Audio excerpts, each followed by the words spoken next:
ഞാൻ പയ്യന്നൂരിലെ സംഘടനാ വിഷയങ്ങളുമായി ബന്ധപ്പെട്ടുകൊണ്ട് തുടങ്ങിവെച്ച പോരാട്ടം, ആ പോരാട്ടം മുന്നോട്ട് കൊണ്ടുപോകണമെങ്കിൽ മത്സരിക്കേണ്ടത് അനിവാര്യമാണ് എന്നതുകൊണ്ടാണ് അങ്ങനെ ഒരു തീരുമാനത്തിൽ എത്തിച്ചേർന്നത്. നേരത്തെ നിലപാട് പറയാതിരുന്നത്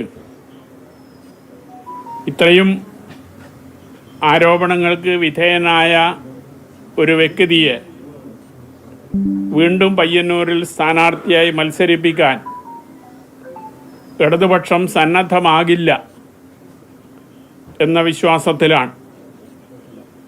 പക്ഷേ ഇടതുപക്ഷം അദ്ദേഹത്തെ തന്നെ വീണ്ടും പയ്യന്നൂരിൽ നിന്ന് മത്സരിപ്പിക്കുന്നതിന് വേണ്ടിയുള്ള തീരുമാനമാണ് കൈക്കൊണ്ടിട്ടുള്ളത്. അങ്ങനെ വരുമ്പോൾ എൻ്റെ പോരാട്ടം മുന്നോട്ട് കൊണ്ടുപോകാൻ തെരഞ്ഞെടുപ്പിൽ മത്സരിക്കുകയല്ലാതെ മറ്റു മാർഗമില്ല എന്ന അവസ്ഥയിലാണ് തെരഞ്ഞെടുപ്പിൽ സ്വതന്ത്രനായി മത്സരിക്കുന്നതിന് വേണ്ടിയുള്ള ഒരു തീരുമാനത്തിലേക്ക് ഞാൻ എത്തിച്ചേർന്നത്. അഴിമതിക്കെതിരായിട്ടുള്ള ഒരു പോരാട്ടമെന്ന നിലയിലാണ് ഇതിനെ ഞാൻ കാണുന്നത്.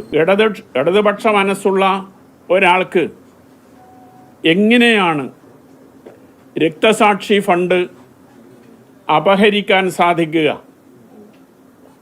രക്തസാക്ഷികൾ എന്നത് അവർക്ക് നൽകാൻ സാധിക്കുന്ന ഏറ്റവും വിലപ്പെട്ട ജീവൻ പ്രസ്ഥാനത്തിന് വേണ്ടി നൽകിയിട്ടുള്ളവരാണ്.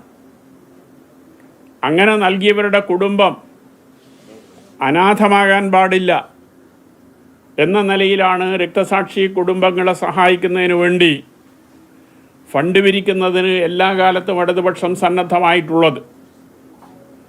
അങ്ങനെ പിരിച്ച ഫണ്ടിൽ പോലും വെട്ടിപ്പ് നടത്തുന്ന ഒരാളെ എങ്ങനെയാണ് ഇടതുപക്ഷക്കാരനായി അംഗീകരിക്കാൻ സാധിക്കുക? അതുകൊണ്ടാണ് ഇടതുപക്ഷ ജനാധിപത്യ മുന്നണിയുടെ സ്ഥാനാർത്ഥിയാണ് എങ്കിലും അദ്ദേഹത്തെ ഒരു ഇടതുപക്ഷക്കാരനായി, ഇടതുപക്ഷ നിലപാടുള്ള ഒരാളായി കാണാൻ സാധിക്കില്ല എന്ന് ഞാൻ സൂചിപ്പിക്കുന്നത്.